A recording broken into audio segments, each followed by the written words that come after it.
আসসালামু আলাইকুম, আমি প্রাণ। সবাই কেমন আছেন? ভাই, কাজের মাঝে বেশি কথা বলবো না। যে একটা কথা বলি, এই যে কয়েকদিন যাবত সোশ্যাল মিডিয়াতে বিভিন্ন নিউজে আসতেছে যে প্রবাসীরা ফোনটিতে টাকা পাঠায়, ফোনটিতে টাকা পাঠালে দেশে ঢুকতে দিব না, বৈধ পথে টাকা পাঠাতে দিব।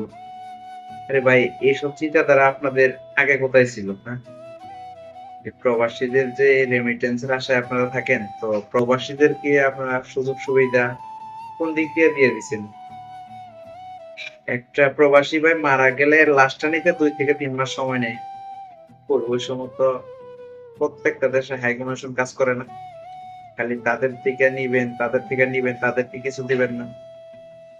হ্যাঁ? এটাই কি আপনাদের মানবতা?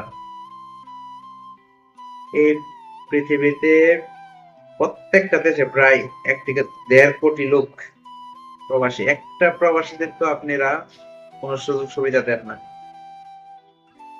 যখন একটা প্রবাসী দেশ থেকে পাসপোর্টটা করে তখন মনে করে যে বিদেশে এসে পড়বো। ওইখান থেকে হয়রানি শুরু হয় ওর। বিদেশ সারা জীবন মানে কাটার পরও তার হয়রানি শেষ হয় না। একটা লোক মানে পৌঁছাইতে গেলে এখানে 5 থেকে 6 লাখ টাকা নেন। পাশের দেশ ইন্ডিয়া, নেপাল, পাকিস্তান, ওইখান থেকে লোক আসে 1 লাখ 1.5 লাখ টাকা দিয়ে। সেম দেশেই আমরা বাংলাদেশ থেকে আসলে টাকা নেন 6 লাখ 7 লাখ টাকা। এই সিন্ডিকেট গুলা যে কই ওই সময় আপনারা দেখেন না?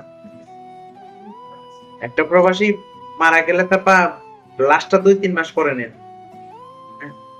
কে রে ভাই, আপনারা প্রবাসীদেরকে সবাই রেমিটেন্স আশা বসে থাকেন। একটা প্রবাসী তার সারাটা জীবন কষ্ট করে গেল, তার বউ বাচ্চা, হ্যাঁ, ফ্যামিলি সংসার সবকিছু ফালাইয়া দেশের জন্য উন্নয়ন করতে, তার ফ্যামিলির জন্য উন্নয়নের জন্য চেষ্টা করতেছে। তারপর লাশটা, লোকটা মারা যাওয়ার পরও তারা আপনার লাশটা পর্যন্ত এটা নিয়ে সিন্ডিকেট শুরু করে।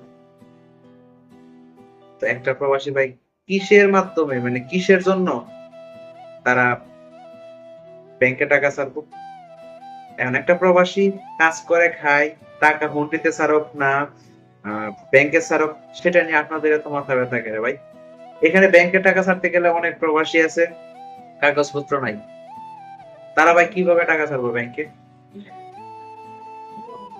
যাদের কাগজপত্র নাই তারা কিভাবে ছাড়বো আমাদেরকে বোঝান।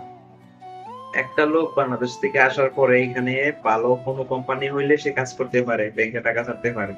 যে লোকটা কোম্পানির কথা কাজে মিল নাই, দালাল আইনা ফালাইছে, এই লোকটার কাজই নাই। যে কয়েকটি যেভাবেই হোক ও কাজ কইরা টাকা উপার্জন করে, তো ওই টাকাটা ওর যেহেতু কাগজপত্রই নাই, ও টাকাটা কিসের মাধ্যমে ছাড়বো ভাই? একটা পাসপোর্ট করতে আপনারা সময় নেন 6 থেকে 8 মাস। পৃথিবীর অন্য কোনো দেশে আমার মনে হয় না এরকম করে। এই যে নেপাল, ইন্ডিয়া, পাকিস্তান, এগুলা সময় সর্বোচ্চ সময় 15 দিন নেই একটা পাসপোর্ট তৈরি করে রেনু করতে। আর আমরা একটা পাসপোর্টের জন্য আসা বসে থাকুন লাগে আপনার 3 মাস 6 মাস। আপনারা এক একটা প্রবাসীদেরকে কি কি সুবিধা দিচ্ছেন? আপনারা একটা সুবিধা দেখাতে পারবেন? এখন আপনারা এটা ওইটা করে লাগছে যে এরা ব্যাংকে ছাড়বো না হুন্ডিতে ছাড়বো, এই হুন্ডিতে ছাড়লে দেশে ঢুকতে দিবেন না, এই করবেন সেই করবেন। কিসের মানবতা ভাই আপনাদের? আগে প্রবাসীদেরকে সুযোগ সুবিধা দেন, তারপর তাদের থেকে কিছু নেওয়ার আশা করেন। ভালো থাকবেন।